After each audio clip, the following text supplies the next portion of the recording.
అందరికీ నమస్తే అండి. ఈరోజు ఎన్టీఆర్ గారి జయంతి. సో నందమూరి తారక రామారావు ఎన్టీఆర్ అంటే కేవలం ఒక పేరు, ఒక వ్యక్తి మాత్రమే కాదు, ఒక శక్తి, ఒక బ్రాండ్, ఒక చరిత్ర, ఒక ఎమోషన్. దాదాపుగా 3-4 తరాల వాళ్ళకి ఆయన బాగా సుపరిచితులు. వాళ్ళ ఇంట్లో మనిషి అనుకోవచ్చు. ఎన్టీఆర్ అంటే వాళ్ళ ఇంట్లో మనిషి అనుకోవచ్చు. మా చిన్నప్పుడు అంటే మా ముందు జనరేషన్, మా తండ్రులు, మా తాతలు, అంటే మన జనరేషన్కి వచ్చేసరికి ఖచ్చితంగా ఎన్టీఆర్ గారు మన చిన్నప్పుడు చిరంజీవి, బాలకృష్ణ, వెంకటేష్, నాగార్జున వీళ్ళే అగ్ర హీరోలు కావచ్చు. అండ్ కృష్ణరాజు, శోభన్ బాబు వాళ్ళ సినిమాలు కూడా వచ్చి ఉండొచ్చు.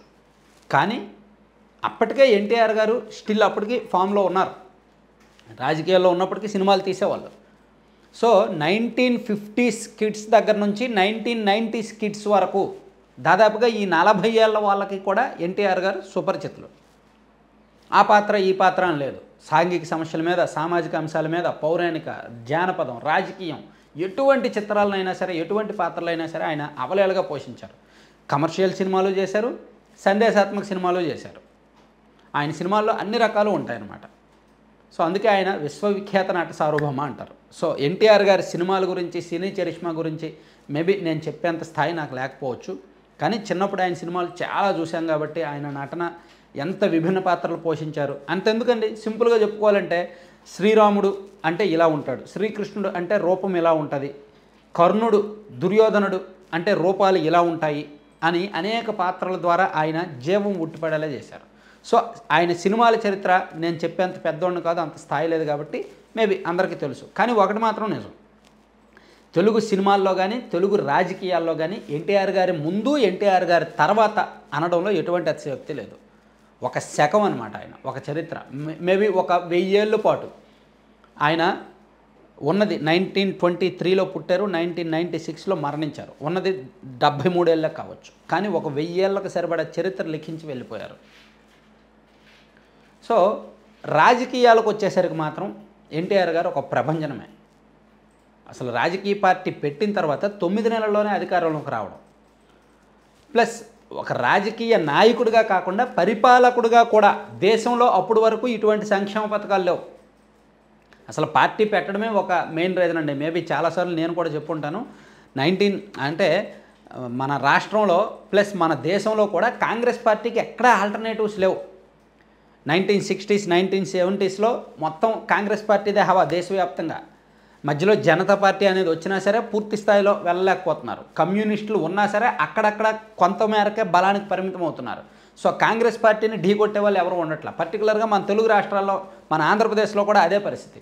సో ఆ టైంలో 1972లో కావచ్చు, 78లో కావచ్చు, ఆ ఎన్నికల్లో ఎక్కువగా ఇండిపెండెంట్లు గెలిచారు.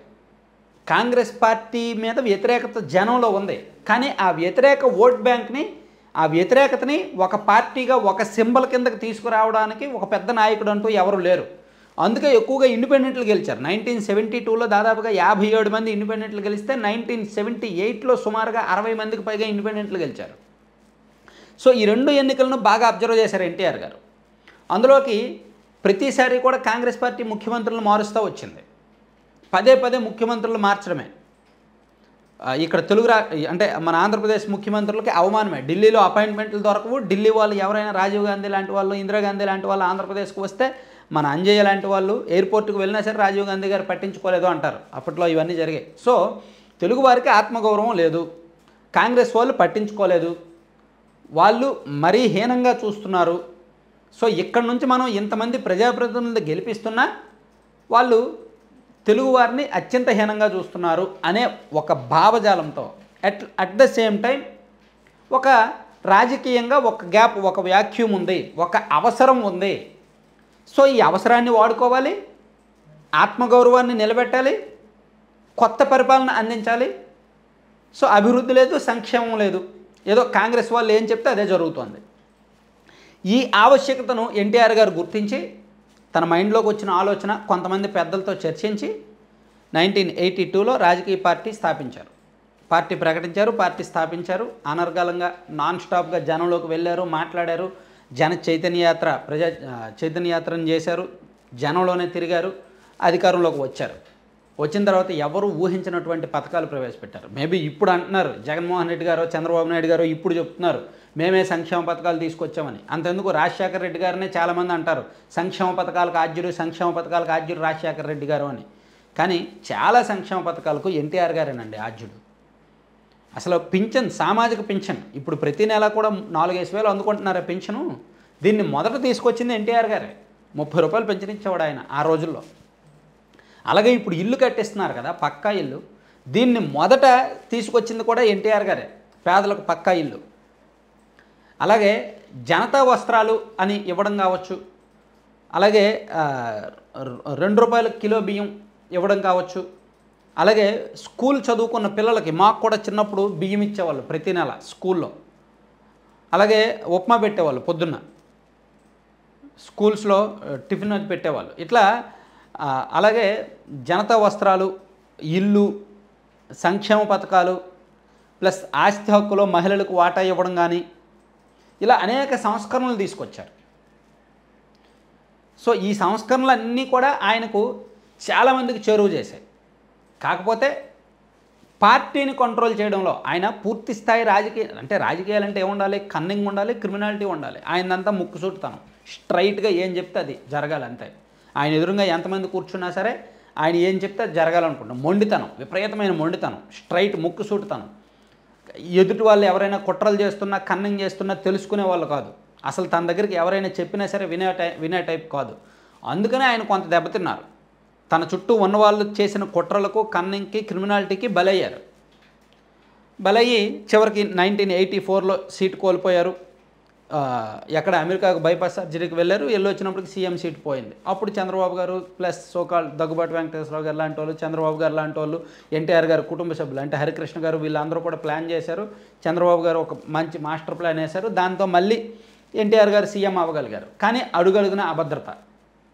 వీళ్ళు ఉన్నవాళ్ళు మనవాళ్ళ మళ్ళీ ఎప్పుడైనా దెబ్బేస్తారా? సో ఎందుకు ప్రభుత్వాన్ని రద్దు చేద్దాం, ఫ్రెష్గా మళ్ళీ ఎన్నికలకు వెళ్దాం, ఈసారి ప్రజలు గెలిపిస్తే మళ్ళీ అధికారంలోకి వద్దాం అని చెప్పి భావించి తను 1983లో అధికారంలోకి వచ్చినప్పటికీ గట్టిగా 2 ఏళ్ళు కూడా పరిపాలించకుండా మళ్ళీ తన ప్రభుత్వాన్ని రద్దు చేసుకొని ఎన్నికలకు వెళ్ళాడు ఆయన. ఎవరు ఆ సాహసం చేయరు.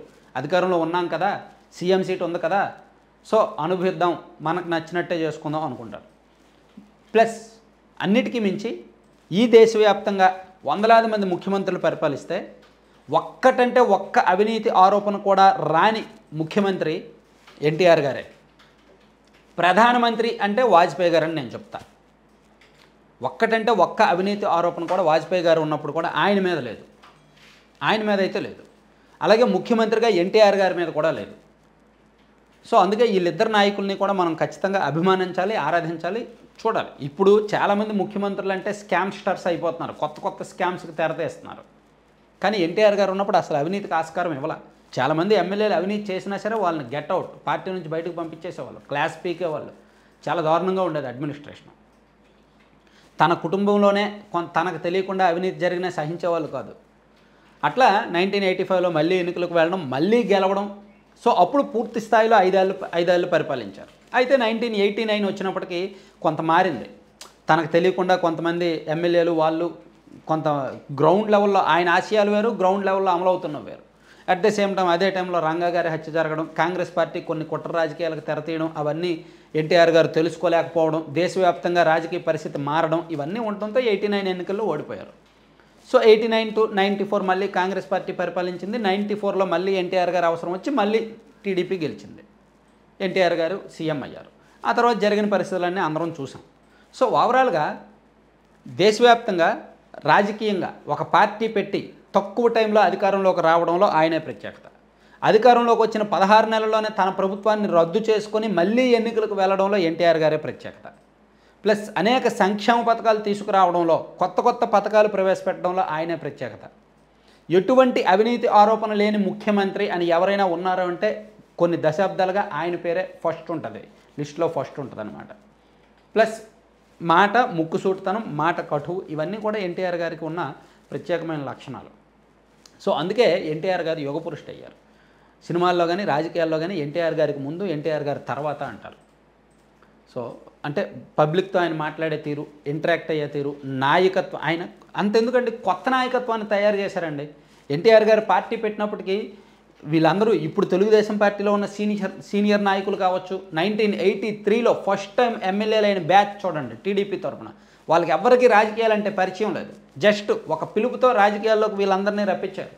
ఎక్కడెక్కడో వివిధ ప్రొఫెషన్స్లో ఉన్న వాళ్ళని పిలిపించి రాజకీయంగా ఎదిగేలా కొత్త లీడర్షిప్ని తయారు చేశారనమాట. సో ఇప్పుడున్న చాలామందిని ఎన్టీఆర్ గారు తయారు చేసిన నాయకులే. సో వాళ్ళ వారసులు ఇప్పుడు తెలుగుదేశం పార్టీలో స్టిల్ ఉన్నారన్నమాట. Thank you.